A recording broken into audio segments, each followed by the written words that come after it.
This is Durham Morning with Spence Clark. Yes, HK on J is historic thousands on Jones Street. The significance of this march, like it is every year, is to go down to the General Assembly to send a message to those legislators who have turned back the clock on what's going on in the state of North Carolina, predominantly those that are low income, the uninsured, the unserved, the ones that are unemployed. We have to go down and let our legislators know that that's the people's house, and we march for health care, we march for unemployment benefits, we march for immigrations and all the things that social justice and civil rights stand for. And the only way that we can send a message to those legislators is to show up in huge numbers. Each year we grow by thousands. I think last year the record number was 30,000 people. I'm hoping we can double that today. Don't know if we will, but we must continue to build on what we've started here, and that's to let the legislators know that they have been elected, not selected. Hi, this is Dr. Benjamin F. Chavis Jr. for Modern Tribe TV. We're here at HK on J. This is a very important mobilization in North Carolina. I'm so thankful to the Reverend William Barber II and the NAACP for bringing us all together. Now, we just keep this positive momentum. North Carolina has a rich history of struggle, but what we have to do is revive ourselves, renew our struggle, and keep the faith. God bless you. If you want to know what's going on in the community, stay tuned. What is the significance of the HK on J? Over the several years, I think this is 7th year of this assembly, this People's Assembly, this growing movement, to me, represents kind of the best of what we can do in North Carolina when you have people with different interests discovering that they do have common ground and marshaling their resources to come out together to express that commonality. This is over a wide range of things, as you know, from education to equal rights for people, whether regardless of their sexual orientation, to bringing war dollars home. There are a number of things in which we found that there are people with common ground. Some folks choose to look at what separates us. HK on J represents to me an opportunity where we recognize those things that we have in common, that we need to address in common in order for our community to grow and to continue to succeed. And over time, I've noticed that a lot of things that happen in North Carolina, a lot of times when it happens here first, it usually tends to happen all over the country. So do you think that other people should get in other states should get involved with NAACP in their states? I believe whether it's NAACP as the nucleus or any other group that is part of this alliance, folks need to come together. Need to look at how pooling our resources helps us all achieve our common goals. I agree with you. Things will start here and move to other places. I know for a fact that some of the activism from here has translated into South Carolina and into Virginia. We have Ms. Brock speaking to us today. So we have the attention of people in Washington and Baltimore. So you're absolutely correct in that regard. I would agree. What we need to do is keep this momentum going here, continue to reach out so that this is not just a one-day affair with a follow-up with legislators, but this is something that will start to marshal and focus our votes so that we are voting out of office the people who do not support us, who do not share these common visions, voting them out and voting in people who do have these same values. Given that statement, we got a lot to do in this coming off-season election. There's a lot we can do in terms of voting people out of office who do not share this vision. Thank you. Yes, sir.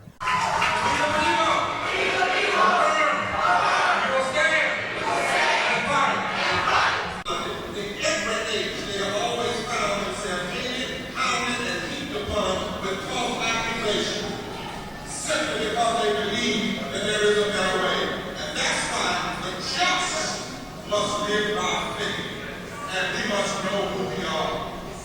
And so today, as we gather, young people,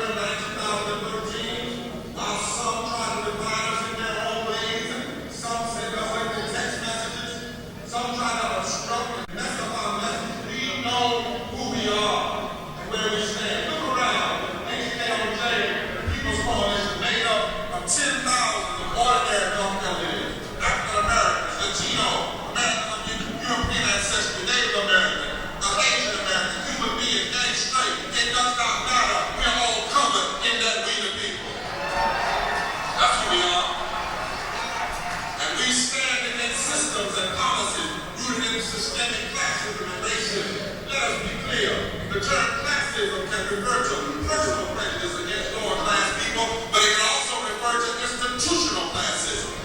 The term racism can be applied to personal bigotry or institutional racism. Whatever it is, we stand against classism and racism. And we have no partisan agenda. We have 5 nonpartisan human values. In order to address poverty, we got to deal with economic sustainability.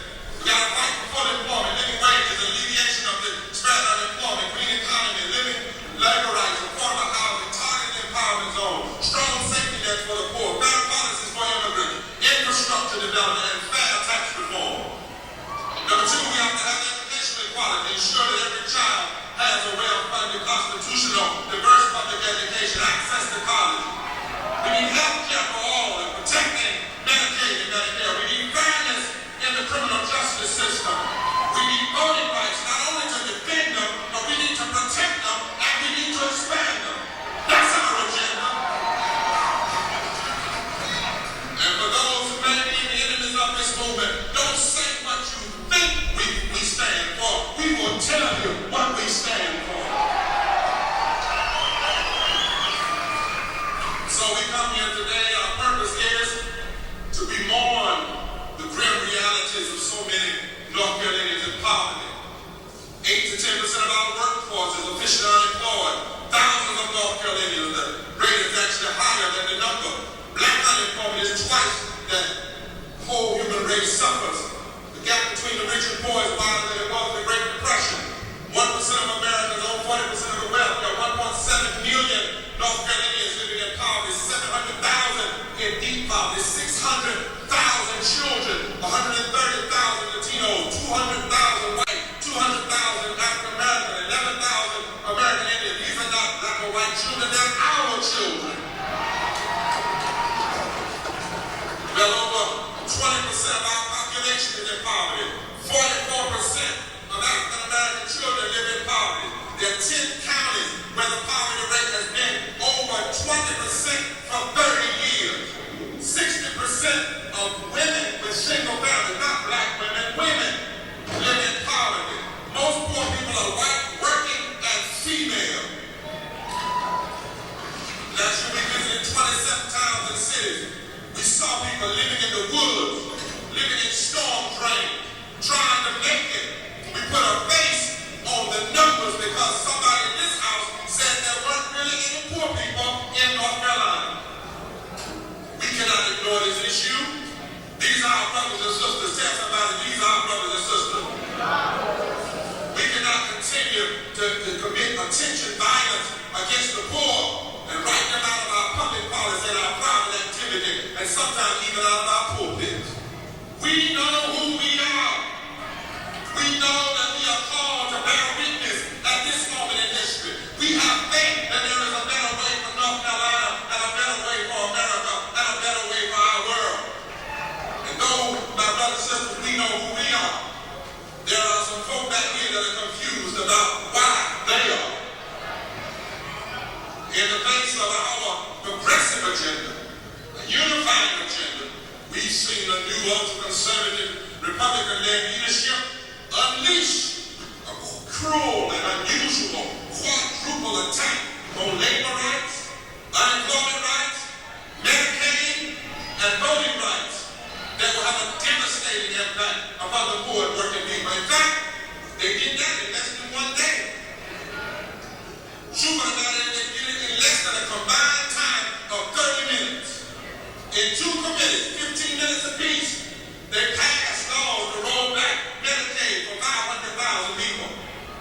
They couldn't let it take off more than 80,000 people from the unemployment rolls on July the 1st. And beyond these attacks, they are planning tax reform that will cut corporate taxing, personal income taxing, pay out taxes on sales taxes, which will cut $10 billion from the state budget, more money than we put in that budget K through 12. And sales tax will put the burden of the state budget on the backs of the poor people and the working people of this state. It seems like they don't know why they are insensitive to the lives of everyday people. We hear a strange oscillating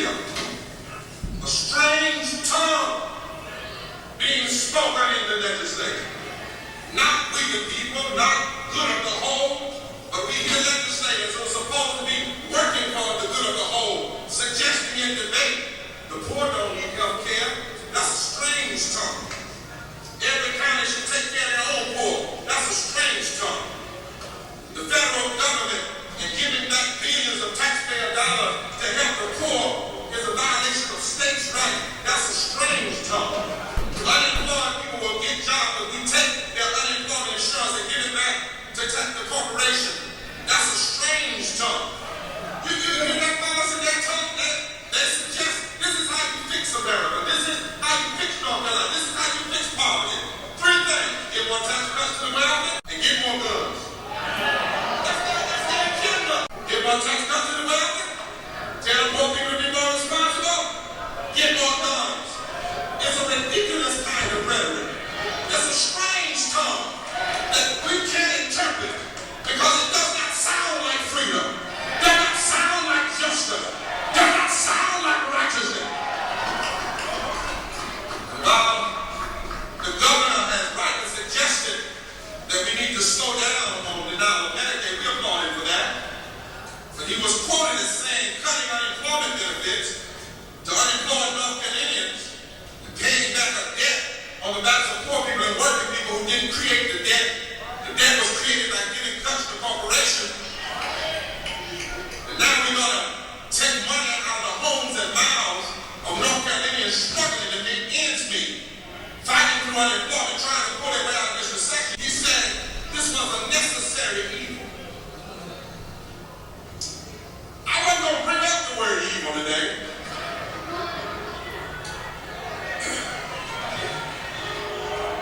But no evil is ever necessary. Evil is a choice. Hurting people and taking resources from workers and telling people they don't need $350 a month to survive, cutting unemployment while giving your new appointees a raise. That's a choice. It's not necessary evil. It's unnecessary injustice. It's unnecessary meanness. It's unnecessary wrong. It's Robin Hood in reverse. It's morally unconscionable. It's constitutionally inconsistent. And it's economically insane.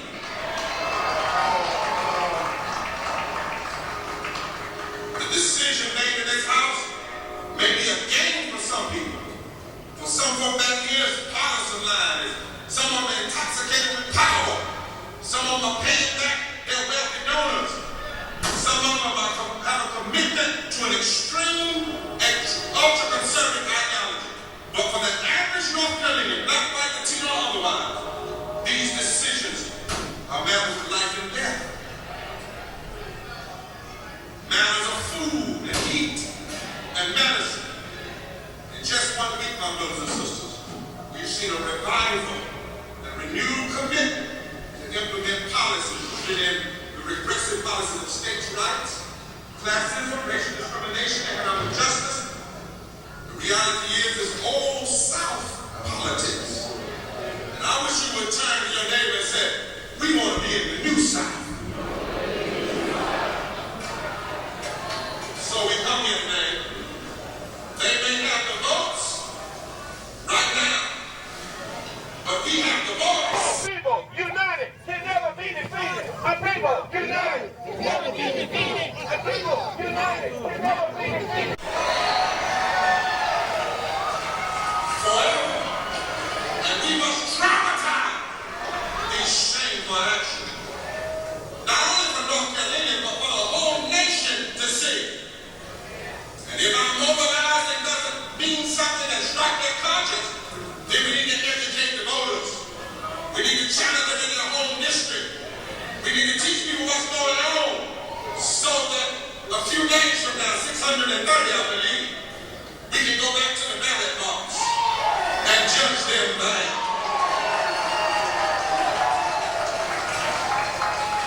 We gather this Saturday and beyond. Here on Jones Street, our purpose is to call on the leaders of North Carolina to reject efforts by extremists on the far right to govern for the good of the few. We need our leaders to govern for the good of the whole. Would somebody please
People have a right to assemble together, to consult their common good, to instruct their representatives, to apply to the General Assembly for the redress of grievances. But secret political societies are dangerous to the liberties of a free people. So we come here by constitutional right and by moral right to instruct our legislators. You swore to uphold this Constitution. If you can't do it, shouldn't have put your hand on the Bible. If you're not going to do it, then you're lying. Yes, you are. If you're not going to do it, then you violate everything that we hold dear. And so we're here today. We assemble for hope. We love this state and this country. We love those we criticize. We just want to see this state do God's will. We're going to bring the plight of the poor again and again. Say it again and again. If you won't meet with us in this house, we're going to take it seriously, take our cause seriously, and baby, in love and nonviolence, we'll march in your community. We'll hold forums in your community. We'll educate voters in your community. But there's one thing we're not going to do. We will not rest. They didn't just folks fight upon the Constitution. They put their hand on the Bible, declaring that they believe in the mandates of God. So if they're going to claim a commitment, a moral commitment, you're going to keep having chaplains pray at the opening of the legislative session. Then you need to know what's in the book. I heard it in the book by my grandmother, long before I went to seminary. When I was hungry, did you give me food? When I was thirsty, did you give me drink? When I was a stranger, did you welcome me? When I was naked, did you give me clothes? When I was in prison, did you come see me? In as much as you've done it unto the least of these, you've done it unto me. They said, you go to North Carolina State Congress, we can march all we want, we can organize all we want, we can pray all we want. But we can say what's in the Bible. But they said, Sister Coleman, I heard them, that they have a super majority in the General Assembly. And that's true.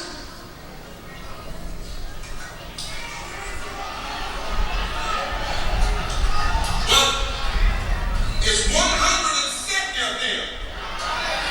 And they don't have the last word. They have power, but they don't have all power. Now, the just shall live by faith. Yes, oh my God. We warn those who pass policies that hurt the least of these and the sick. Your arms are too short to box with God. You must not take somebody's health insurance. God might fix it. So that you need the same health insurance that you take from somebody else. You must not take folks' money. God might fix it. So that your money gets funny. Because he's got cattle on 1,000 hills. Oh, we come here with hope today. Because we walk by faith. We know that wrong and evil has embraced in it the seeds of its own destruction. Those who use their power to hurt can't stand. They got an answer one day to a God that sits high and looks low. Because God is not mocked. Whatsoever you sow, that will you reap. And there's some praying people out there. So by faith, we're going to demand economic justice. By faith, we're going to stand courageously, organize aggressively, mobilize consistently, speak the truth relentlessly, pray fervently, preach prophetically, sue legally, vote massively. We'll not go away. We'll not back down. Not quietly, not submissively, because we vote by faith. Even if we don't have the supermajority, we serve a supernatural God.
already dead.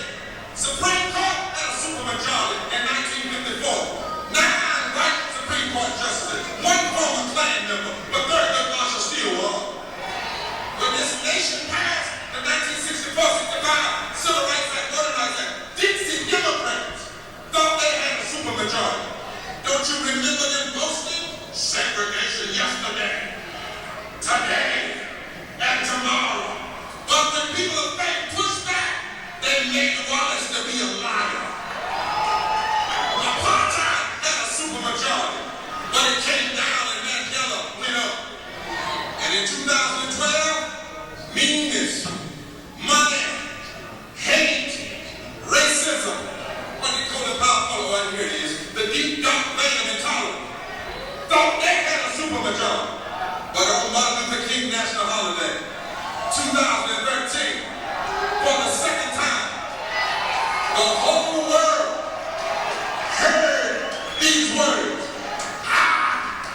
Barack Hussein Obama, do solemnly swear that I will faithfully execute the office of President of these United States and will, to the best of my ability, preserve, protect, and defend the Constitution of the United States.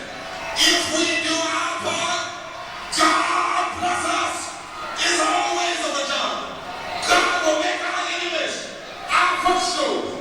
Tell your neighbors and neighbor, faith doesn't give up. Seems like I hear the Mississippi choir singing. The things we have to suffer bring tears to our eyes. Yet we're holding on to our faith. Satan is busy stirring up the wrath, gathering stones to block my path. Our enemies are inflicting all the hurt they can, throwing their rocks and holding their hands. But tell your neighbor, neighbor, we're holding on to our faith. We can't let go. Too many challenges, too much injustice. We're holding on to our faith. We'll never lose our faith. One nation, under God, indivisible, with liberty and justice for all. And we will never, never, never, never,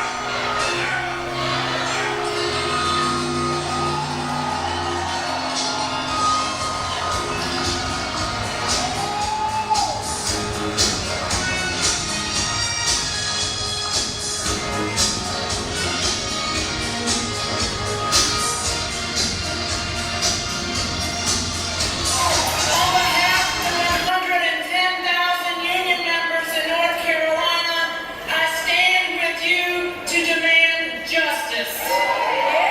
Justice for all workers, no matter where you work or where you were born, no matter what your gender, race, age, or sexual orientation.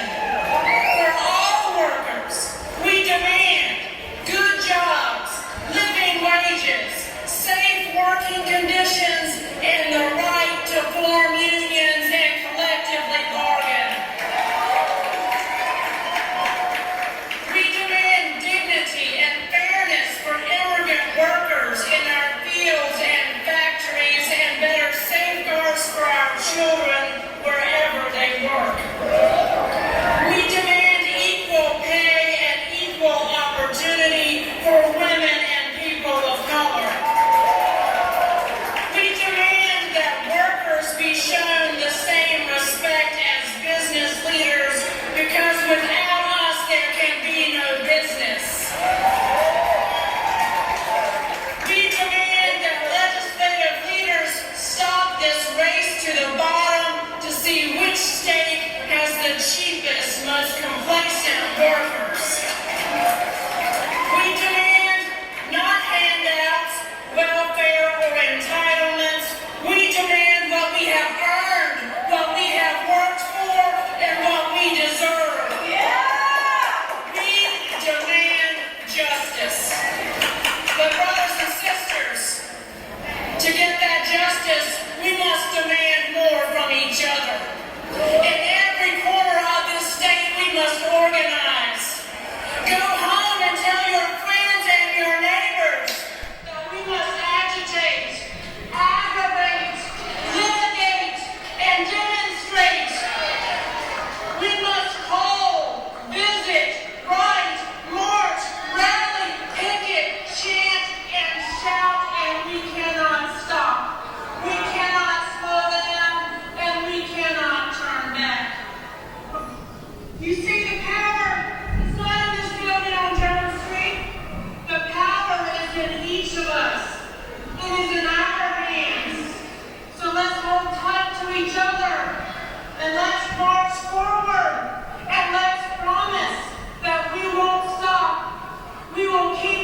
working until there are good jobs, living wages, and labor rights for all workers.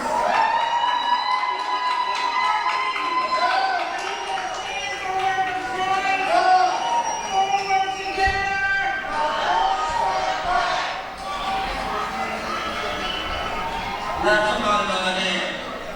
Say, you can't go down, the fight started. You know, Harriet Tubman told them that when she would take them out, somebody would say, I'm going back. She'd say, now you're not going back. You might die and shoot. I'm going to shoot you, you go up. And you might go to Canada, but you're not going back. We've got 4 more areas. We got a special guest. 2 of them. One is going to come in a minute. Dear brother, Ben Chavis with Wilmington. Give God praise for him. That's power. You need to stay. The first brother leaves SEIU 1099 New York, but Dr. King said was his favorite union. Last union he spoke to before he died. More than 400,000 members alone in New York. He is a brother to love. He's a freedom fighter. He's none other than George Preston. Give him a big North Carolina welcome.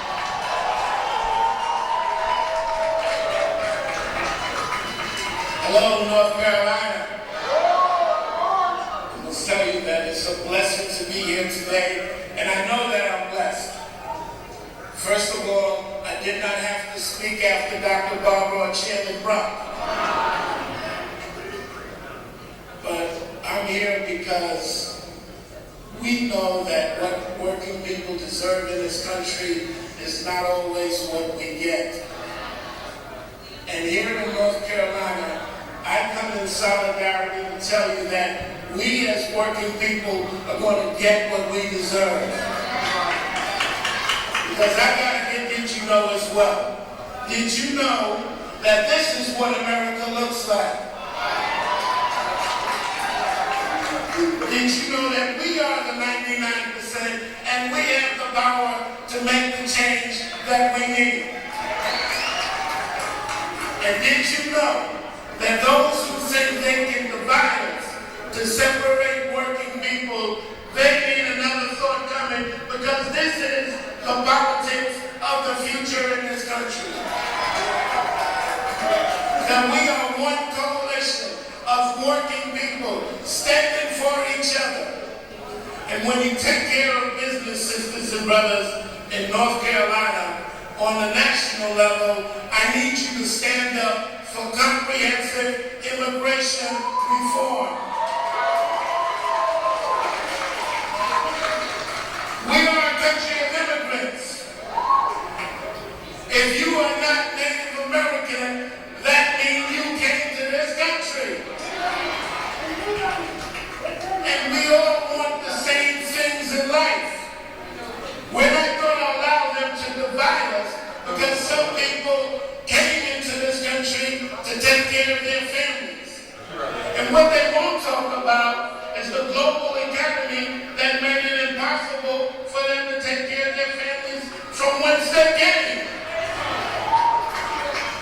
And what they are trying to do is to take the bad labor laws that we have in this country and take them globally. And so our fight is not a local fight. Our fight is a global fight. A global fight for working people. And on behalf of the 400,1199 members in 5 states and the District of Columbia, and no, we haven't broken through in North Carolina yet. But we got thousands of retirees that decided to come back home to North Carolina, and they live in the state of North Carolina. And I am convinced that if you don't lose confidence in yourself, that if you keep understanding and believing that what we are asking for, one, you deserve, and secondly, you can achieve, then it will not divide us anymore. So did you know that we will stand together, that we will fight together, that working people in this country will get what we demand and what we deserve, and we're going to do it together.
two-bedroom apartment. That means that a worker earning minimum wage must work 1.9 full-time jobs just to afford the rent. Did you know that there is a shortage of 196,000 units statewide for the extremely low-income renters who live on less than 30% of the median income? That 1 in 5 homeowners in North Carolina owe more on their houses than they're worth. Did you know that 1 in 20 North Carolina homeowners right now this minute are facing and at risk of foreclosure? And that nearly 54,000 North Carolina received a foreclosure notice last year. My name is Rahel, and I'm here with college Democrats from Davidson College. And we demand to keep predatory loans out of our state. We demand safe and affordable housing for all, for both renters and homeowners. And we demand help for the homeless to put a roof above their heads, because I have seen many cases of homelessness. I help host homeless neighbors at my college campus every week, but we never have enough beds. I have seen how easy it is to become homeless and how it can happen to any of us. We were created to love our neighbors as ourselves. And therefore, we the people affirm, we the people will stand, and we the people will fight.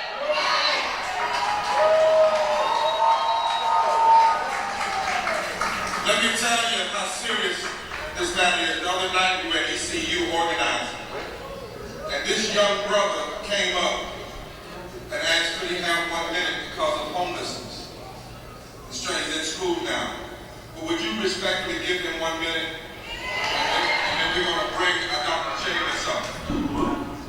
I'm telling you, my friends, how y'all doing? Good! I represent the East Carolina NAACP chapter.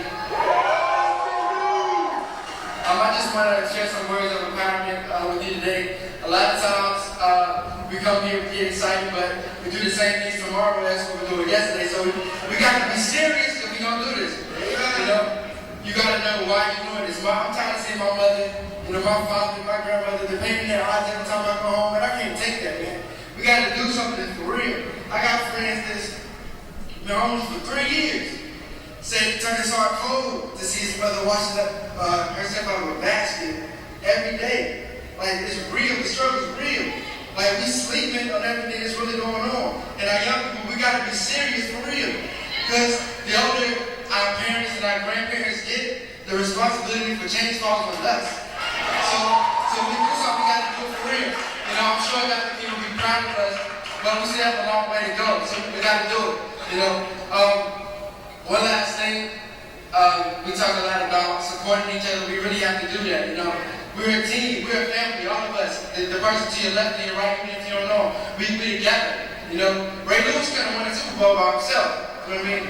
So, if we don't come together as a team and as a people, then we're gonna die as individuals, you know.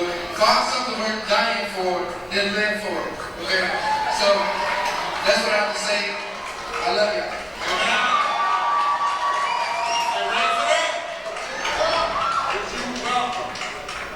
Dr. Benjamin Chavis, the members of the Wilmington team who this state has been exonerated this year. Would you get come on, back home?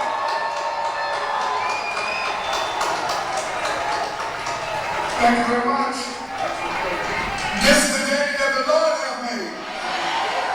We're celebrating here on J Street. I want to thank the Reverend Dr. William Barber II. Let's give him a hand. He's a great leader. A great leader of North Carolina. I want to thank the NAACP, Chairwoman Brock, National Board Member Coleman, to all of my NAACP sisters and brothers. I was born in 1948, 35 miles from here, over in Oxford.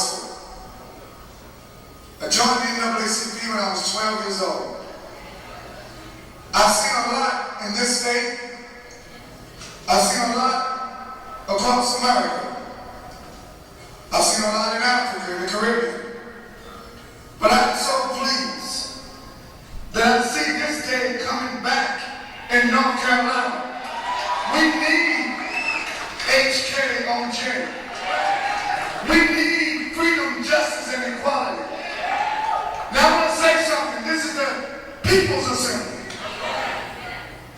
We the people have a right to be here. The General Assembly in this building at the state legislature representing the people of North Carolina. All of these bills that are just being passed, what kind of people are inside the legislative building? What kind of General Assembly are you? They will cut Medicaid. They will cut public education. They will cut rights for the unemployed. I'm enrolling and I'm obligated just to take a second to thank outgoing Governor Beverly Perdue for an act of courage. It was an act of courage to issue a pardon of innocence to the Wilmington 10 after 40 long years. I'm so pleased. I'm going to tell you why I'm optimistic today. I see so many young brothers and sisters out here today. This is the future of the movement. And it does not end today. We'll read, this is like a revival. And Lord knows our movement needs a revival. We need to be revitalized. And all of our young people here today, you're participating in changing just not North Carolina, but changing the world. Now, on December the 31st, the last day of 2012, Governor Perdue did the right thing. Now there's a new governor. I don't know it. Never met him. I understand his name is Pat McCoy. I understand he comes from Duke Power. Well, this is not about Duke Power. This is about God's power. This is the People's Assembly. And I want to say to this legislature, you know, God moves in mysterious ways. I looked up in this building there, I see a relic of a dinosaur. There's some dinosaurs in the state legislature. We need to come. I want to be a janitor. I want to clean house. I want to clean up the state legislature. We need to vote. We need to register to vote. We're not going to let them suppress our vote in North Carolina. They ain't seen nothing yet. We're going to organize.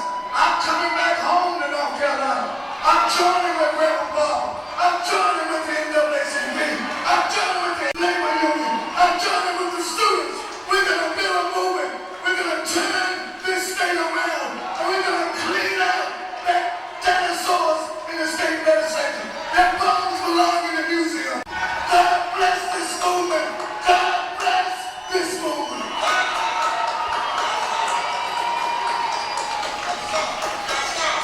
Hi, this is Dr. Benjamin F. Chavis Jr. for Modern Tribe TV. We're here at HK on J. This is a very important mobilization in North Carolina.